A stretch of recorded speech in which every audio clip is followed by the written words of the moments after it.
Okay, so I feel very privileged as always to introduce another incredible Jewish woman who, these women who, the way that they actualize their beauty and their souls and what the koiches that the Rebbeinu Shalom gave them in such the most magnificent way. So Devorah Blumker is a seeker of truth, meaning and living with purpose. She is a professional logotherapist. Dr. Viktor Frankl's teachings on meaning based on his book, Man's Search for Meaning.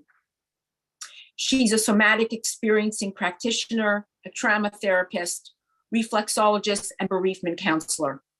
She also thrives as an international motivational speaker, lecturing on meaning and personal growth, and has presented papers at logotherapy congresses in Israel and online. In her clinic, she incorporates mental imagery, which uses the mind to help us heal, and somatic experience, a body-oriented therapeutic model for healing trauma. She is passionate about supporting people through their illnesses, challenges, and struggles in life. And she combines her expertise to empower people to the well-being of their mind, body, and soul. Her forte is to help people ask, what now? Which is meaning-focused instead of asking, why me? Devorah teaches at Matan, where she connects Torah ideas, the spiritual connection of each Jewish month, and Parsha to personal growth and finding meaning. Devorah is the author of Man's Search for Healing, a logotherapy approach to healing through meaning. She lives in Ra'anana, Israel, with her family, where she runs an integrative wellness clinic, providing treatments, wellness workshops, and online therapy sessions. I just want to mention, you don't have to ask Devorah. I will share all her book information of how you can order it on Amazon, which is Man's Search for Healing. And I will also share all of her links if people want to contact her for personal reasons. So with that, I want to thank Devorah so much for coming. Thank you so much, Devorah, last minute. I really, really appreciate it. Thank you, Naomi, and wishing you happy birthday. And I see there are a few familiar names and faces that I see here. Firstly, Linda Zolberg from Johannesburg, and many others. Some of my friends have joined as well. So welcome to everyone. And we're on a beautiful day in Chodesh Tov. And today we're going to be speaking about, I'm just confirming I have half an hour, Naomi, to speak. Is that correct? And I see also Wendy Zinman there. Yes, that sounds great. Perfect. So today we have, last night we entered into the energy of the month of Kislev. And I want to speak today about strength and trust. So there's a beautiful book of formation, which is a Kabbalistic book, which speaks about each Jewish month and the energy that this month brings us. And I like to tap into how we make things relevant for us today, not just about things that happened so many thousands or hundreds of years ago, but how we make them relevant for us in our lives today. So if you look at the name of the month of Kislev, we know it is the 9th month of the Jewish calendar. If we're counting from Nisan as the first month. And Kislev is the month where Chanukah falls. And Chanukah is actually the only holiday that spans over 2 months. It begins on the 25th day of Kislev and concludes in the month of Tevet. Kislev derives its name from the Hebrew word kesel, which means security and trust. And these two states of trust, there are 2 states of trust that we can have. One is active and one is passive. And we see that the miracle of Chanukah reflects an active trust in Hashem, where the Chashmonaim actively went. They were just the Kohen Gadols and the Kohanim in the temple. They actively went and fought this great Greek army where they would not prevail. There were few numbers, but they took action. They had trust and they took action. So if that energy is in the air in this month of Kislev, it means it is available to us as well on every level. So we're going to see about that. So this is the active trust, when they got up and fought for what they believed in, their Torah. They were protecting their Torah. That's what they were fighting for.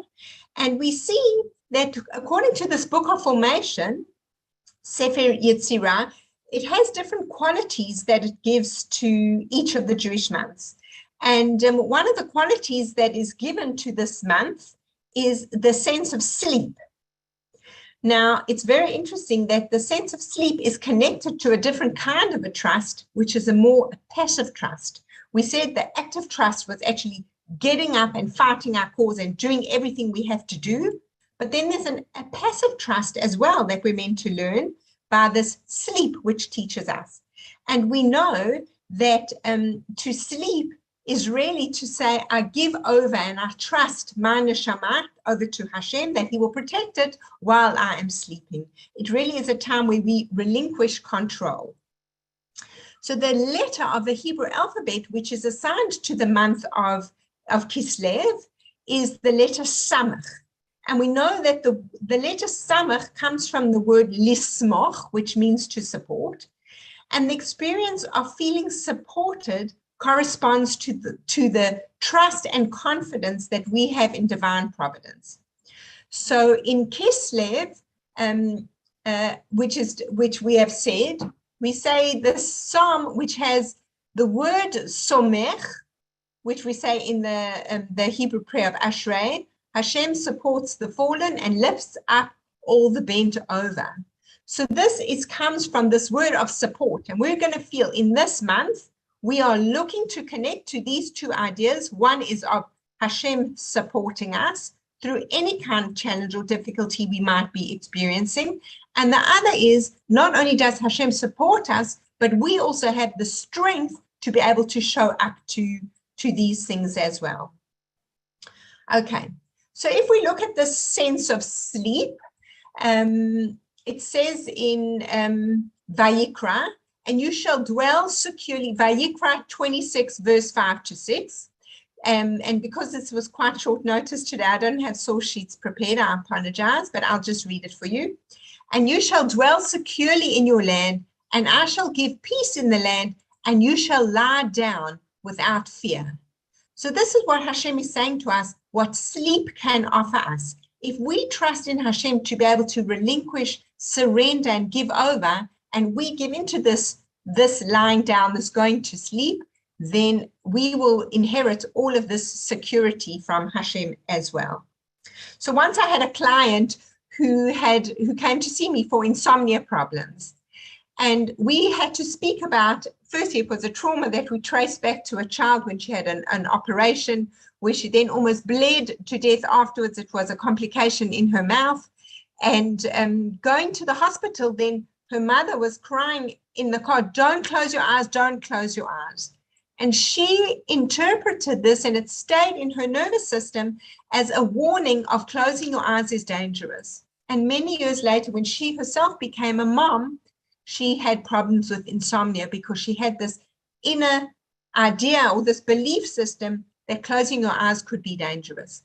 So we never know what is actually the cause or what's behind the struggles or the challenges that we're having, but we can always dig a little bit deeper to find what they are.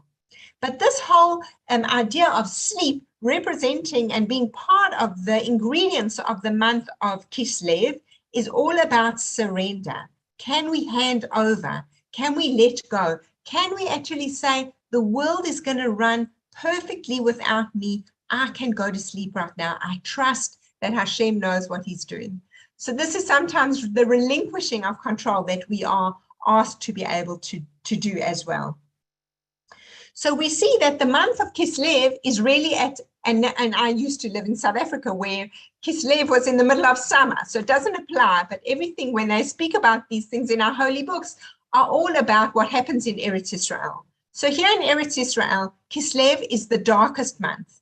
It is the longest nights and the shortest days. That is always when Kislev comes about. And we know that when we say the darkest months, that darkness doesn't just mean nighttime, but it can also be dark times in our life or dark times in our national life or in our history as well. So we know that after Kislev finishes, then the clock starts turning and the nights become a little bit shorter, the days become a little bit longer. So what we're really looking at in this month of Kislev is if this month is the darkest month of the year, then we need more strength. We need to be able to trust to allow the light to come in. And that is exactly what they did in our history. The Maccabim, they weren't scared. Well, they probably were scared, but they were brave to fight their challenges and rise up against them. And what was the result that came? Light. Light came into the world in the miracle of which we celebrate through Hanukkah. So that's what came into the world because of that. So where did they get this strength from, these Maccabim? Where did they get the courage? Because we know they were fighting against this massive Greek unstoppable army. And what we know about the Greeks is everything was important to them about their body and their strength. And if you think about the Kohanim who work in the temple, they weren't bodybuilders. So what gave them this strength to actually go out there and fight? So we actually say in our davening, in the Amidah, we say, Hakel, Hagadol, Hagibor, Vahanura, the great, mighty, and awesome God. And we also say, Ata Gibor Leolam Hashem, you are eternally mighty, Hashem. So since Hashem is Gibor and Gevura, and Hashem has these attributes, and because we are created in God's likelihood, in God's image, if God has these properties, then it means we have them as well. And where do we see this coming out? In Avraham Avinu, right? Avraham was the one who stood in that, he was thrown in the fiery furnace in Ur Kasdim, rather than surrendering to Nimrod and praying to idols. So if it was in him then, that bravery there, it has been passed down and filtered to us. And we have had the strength. We have fought against, throughout the generations, we have fought, and we have fought against the Inquisition and against the pogroms. We have always been able to, in the Warsaw Ghetto Uprising, we have always been able to rise above, because this is in our DNA. And it doesn't just mean a physical rising up. And it doesn't just mean a conquering on things which are physical. It means also the challenges in our lives that are difficult for us to. This is not just about physical strength, it is about emotional strength. And it is also about spiritual strength, what we have inside of us to allow me to overcome the challenge and the difficulty that I'm going through right now. So Rabbi David Aaron has a beautiful quote, and I'm going to read it for you.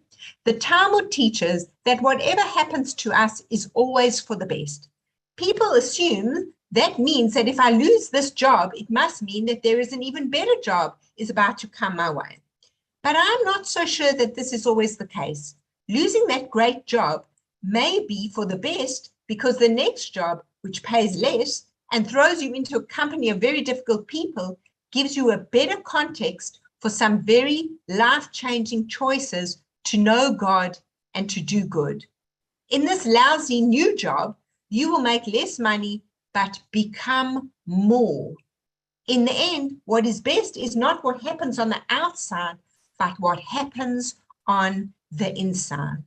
And I think this is a very, very important thing. And one of the ideas that I discuss in my book is all about how we can be an active participant in our own healing journey, that we partner in any situation that we find ourselves in or that we are in, whether it is a physical or a health or a financial or spiritual or any kind of tzarot we are having, because none of us live in Disneyland and none of us are experiencing Thanksgiving every single day as we should be. We all have difficulties and challenges to deal with. And what are we going to do to bring up that strength which Hanukkah is here and this month of Kislev is here to offer us? How can we, as in logotherapy, they say, become and enlighten the defined power of the human spirit within us to overcome our own struggles and difficulties?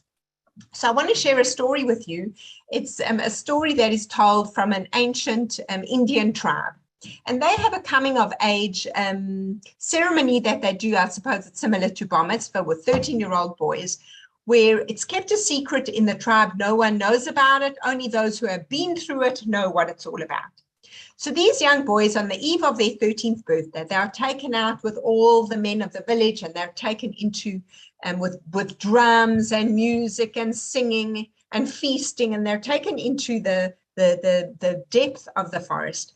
And there they have their whole celebration, and then comes the induction into manhood, that they have this process they do with the young man. They put him down on a big log in the middle of the forest, and they blindfold him.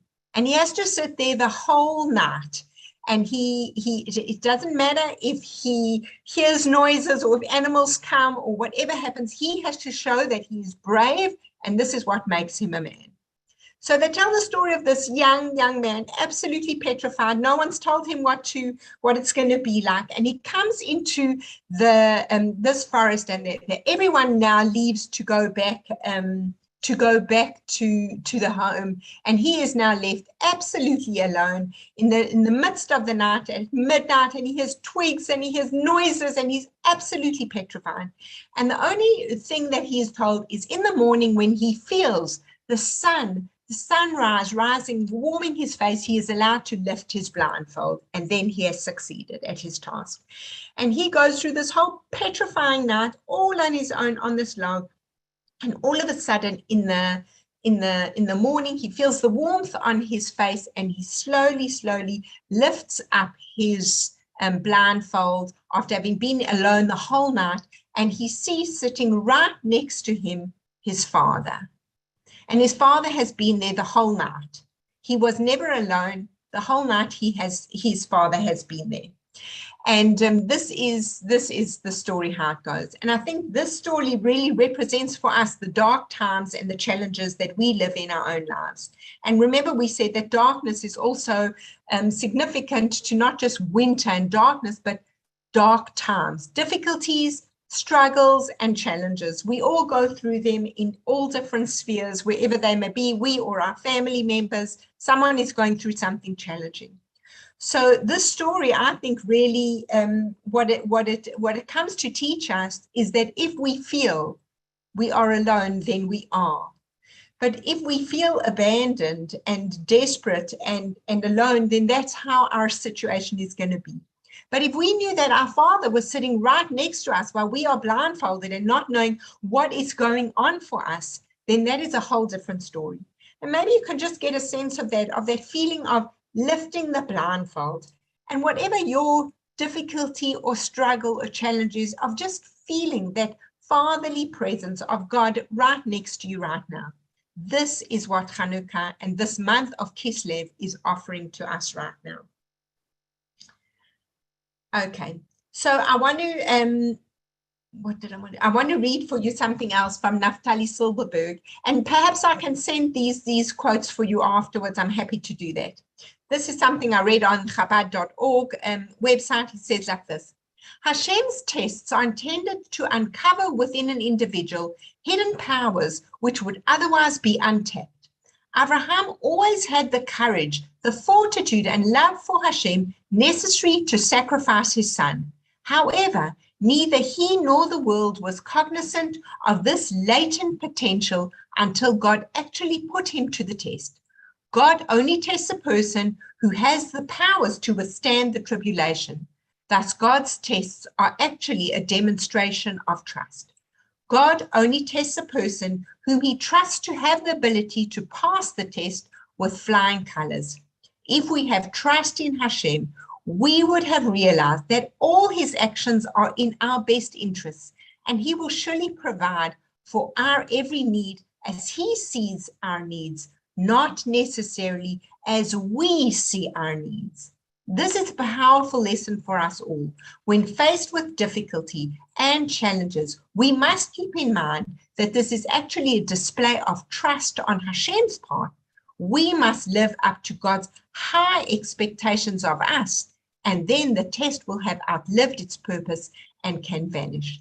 And I think that is a beautiful idea. It's not that this challenge is open to me for something even better, but it's more an internal process of what is being revealed to me about myself through this difficulty or this challenge that I'm experiencing. And there's a wonderful story that's told of Dr. Viktor Frankl. Just before the war started in the late 1930s, he was a neurologist and psychiatrist in Austria, and he was given a visa, him and his wife, to go to the United States. It was like his passage away from the war. But he didn't know what to do because he thought he'll be protected. He's a much loved doctor, and the research, he was high up in the medical field, and he was respected by Germans and non-Jews alike. So he thought he'll be protected. He didn't know what to do, but he could not get a visa for his parents. So what happened is when Kristallnacht took place, he came to visit his father the next day and found his father crying over the dining room table. And he said, "What's happened?" And he said, and his father told him that their shul had been burned down, and he only managed to save one thing from the shul. And Dr. Frankl had said, like, davened to Hashem and said, "Please send me a sign. What do I do? Do I go to the United States with my wife and save ourselves, or do I stay here? And the chances of me being here will probably be that I can save my parents as well." So he wanted a sign. And this is what he prayed to God for, a sign. And he walked into the room there. The father was crying. And he said to his father, what have you got there on the table? He looked down at the table and he sees that there is a piece of marble which had obviously fallen off above the Aron Kodesh from where the 10 Commandments were written. And it's just the one that said, Kabed et avicha ve'et imecha, right? And he saw this as his sign that he's not leaving. He's not leaving Vienna, and he's not going anywhere. And this is what happened. Now, if we look at his circumstances and we say, wow, but as they got into the concentration camps, his wife was sent straight to the gas chambers, and so were his parents. So we might look at it and say, wow, but how does that really help? But let's look at a bigger picture, what came out of Dr. Viktor Frankl. This incredible knowledge and this birth of logotherapy. He had 4 years then in concentration camps to study human behavior, including his own, to see what is it about human beings that can help us rise above our challenges and our struggles and our difficulties. And this is what he learned. And he wouldn't have changed the fate of what that decision cost because of the good that came into the world because of it. So this is something for us to learn and to know. Now, also, when we spoke about sleep and having trust, that it's an active, that's a passive type of trust. The active part of this month of the trust is the courage to get up and fight whatever it is that we are going through, our difficulties and our challenges. That we see that in the Torah, there are 10 dreams which are spoken about. And dreams are associated with sleep, obviously, and especially when you are in a deep sleep. We don't, as we fall asleep, start dreaming. When you get into a deeper sleep, that's when dreaming starts and dreams come about. So what does this mean? This means that at the deepest place where we are so trusting, it's a passive kind of trust. I trust that the world will continue without me. I trust that everything is in divine right order right now, and I can sleep so deeply that I can dream.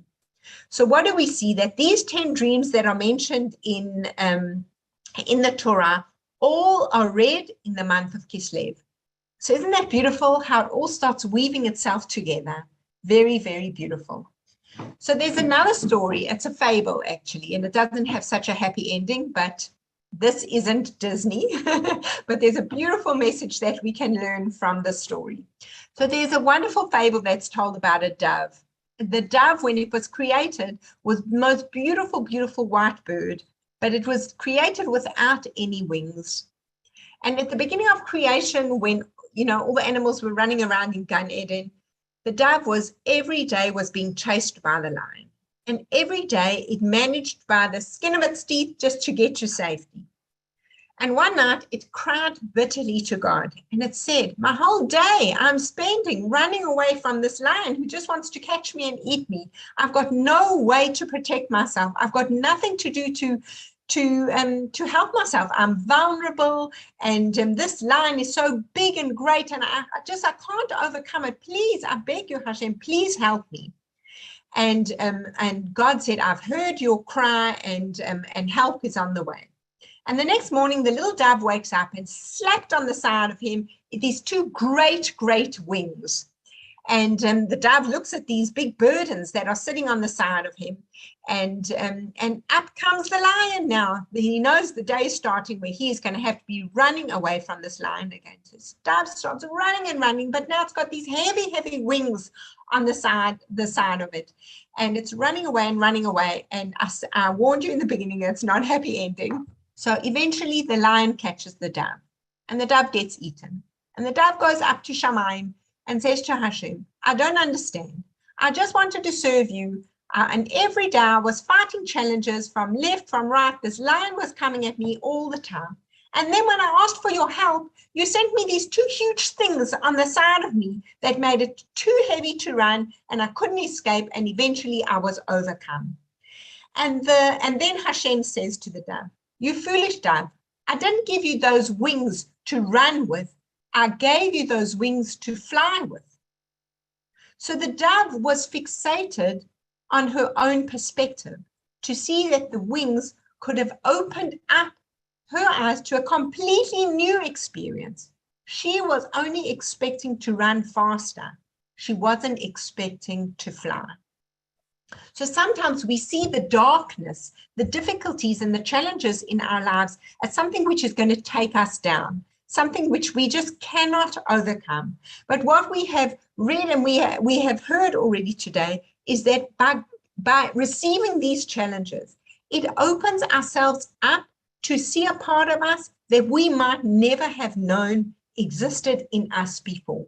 So this is what this opens ourselves up to. Our challenges, nobody should pray, Hashem, please test me, I want to see if I can overcome a test. No, but we will all be tested at some point or another.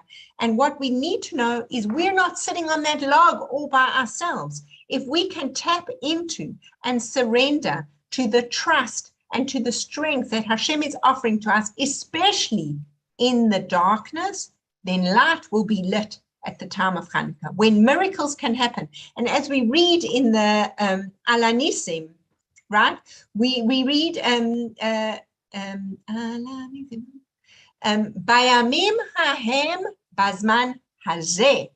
Bayamim hahem, in those days, at this time, which means if those miracles were available to them then they're available to us today as well. Bazman hazeh, the energy of the weak overcoming the strong is in this month. And it can also apply to a weak immune system. A weak immune system right now, if we apply this thinking and this energy of this month, can overcome something in the body which might be stronger than it. So this is how we need to start thinking and tapping into this energy of this month to help us fly with our wings and not try and run faster with them as if they were burdens to us. So we don't question if we have a cut on our arm. If anyone gets a cut or a bruise, we don't think to ourselves, oh my gosh, this is never going to go away. I'm not strong enough. My body can't heal this. Or if we get a cold, we don't think, oh, this is never going to heal up. I'm not, my immune system can't take this cold away. That's not our thinking. Our thinking is, I've got a cut. In 3 or 4 days, it's going to scab, and then that's going to go, and then my arm will be back to normal. We have faith in our bodies to do great things. But we don't have big faith that our bodies can do big things. And this month is here to teach us that the weak can overcome the strong. That is exactly what happened, and that is the energy that is available to each and every one of us. And sometimes we can't do these things alone, and we need help or encouragement and beautiful groups like this where we can be and have access to people who can help us on the path to finding that strength or nourishing or nurturing that strength so that we can use our wings to fly, that we can overcome the difficulties and the challenges that have been put in our lives, which we know Hashem has only put them there to help us to fly. So I want to end off with telling also this wonderful story by Rabbi Sachs, Lord Rabbi Jonathan Sachs. He in one of his conversations early on in his, even before he had a career, he was a student. And if you know the story, he went around America speaking to the greatest rabbis. He wanted to learn what leadership was all about. And he was still a student, I think, at Cambridge. Yeah, at Cambridge. And he went to the Lubavitcher Rebbe while he was still a student, and he was speaking to the Rebbe, and the Rebbe was asking him all sorts of questions about the Jewish students and their involvement in Judaism and how things were with anti-Semitism and what's happening in Cambridge University.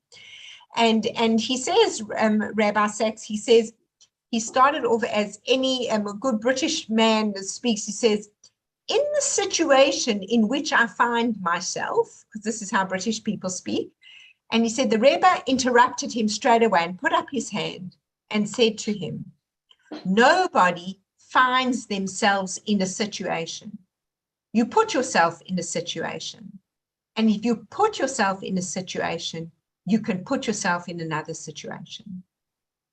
And Rabbi Lord Jonathan Sachs said that this was one of the moments that actually changed his life. That this was something where he knew for accountability, the responsibility he wanted to take on. And look what an incredible leader he became because of that. So let's just review what we've gone through. And I know we only had half an hour to share these ideas, but we've spoken a little bit about strength and trust, okay? That we tap into the energy of this month. This is what Rabbi Katz also says. He says, time doesn't run like this. We start over here and then it moves across like that. Time actually goes in a spiral around like this, higher and higher. That if this was Hanukkah all those thousands of years ago, then through time moving in a spiral, then the next year when it comes here is the same energy as the previous year. And the next year is the same energy as the year before that. Which means if that energy was available back then, it's available for us too. So this is what this month, this beautiful month of Kislev has given us, amidst the darkness and the challenges of nighttime and winter. It is to say to us that there is a strength available for us to bring light into the world.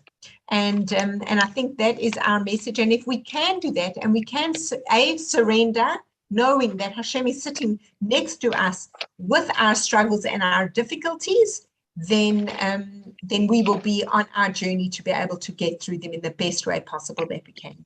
And this is my blessing to all of us, that we should all be able to bring light into our difficulties and our struggles and be examples to people around us, and to be able to share our own inner light with the people around us who might be having their own difficulties and hard times. And thank you to Naomi for inviting me. And I don't know if you have time for questions. I see I've been exactly half an hour, and I don't know how you end off. So thank you. And if anyone wants any details, I think Naomi's going to send them out. I've just written a book called Man's Search for Healing, which is based on the logotherapy principles of Viktor Frankl, but how we can, each one of us, become active participants in our own healing journeys to wholeness and to be shining lights to the world around us. Thank you. Beautiful. Much Thank appreciated. You. Good. Thank you for joining. And Chodesh Tov to everybody. Thank you so much. That was wonderful, Devorah. Thank you for your inspiration. Thank you for a wonderful share, so practical and inspiring. Thanks, Gwen. Devorah. It's a pleasure. Thank you. Thank you so much. That was so beautiful and inspiring. Yeah, Devorah, we all loved it. And I love the idea that the dreams were all kind of discussed in these parshios around Hanukkah, which I never thought of, never understood. I'm so glad you brought that out. I'm just so curious what, kind of like another like understanding of each, kind of like what were those 10 dreams, does that, I'm so curious if that has anything to do with, because you also mentioned Hashem's attributes, the 10 spheros, the 10 attributes. So curious about, I think everything 10 probably has everything to with everything that's 10, but everything is connected. There's no coincidence here. There's no coincidences, but all we had was half an hour. I know. come back and teach us. No, it was really beautiful. I'd like to share this with some other friends that I think could really use the comfort. It was really beautiful. Yeah, with pleasure, and I'm happy to come back again with absolute pleasure. As I said, I gave a yearly course at Matan where we spoke about each Jewish month. It was a weekly class, and so we had 4 classes on each month. So that's how we went through, finding the meaning behind each month, the energy, what's in it, what we can learn. So each week we looked at a different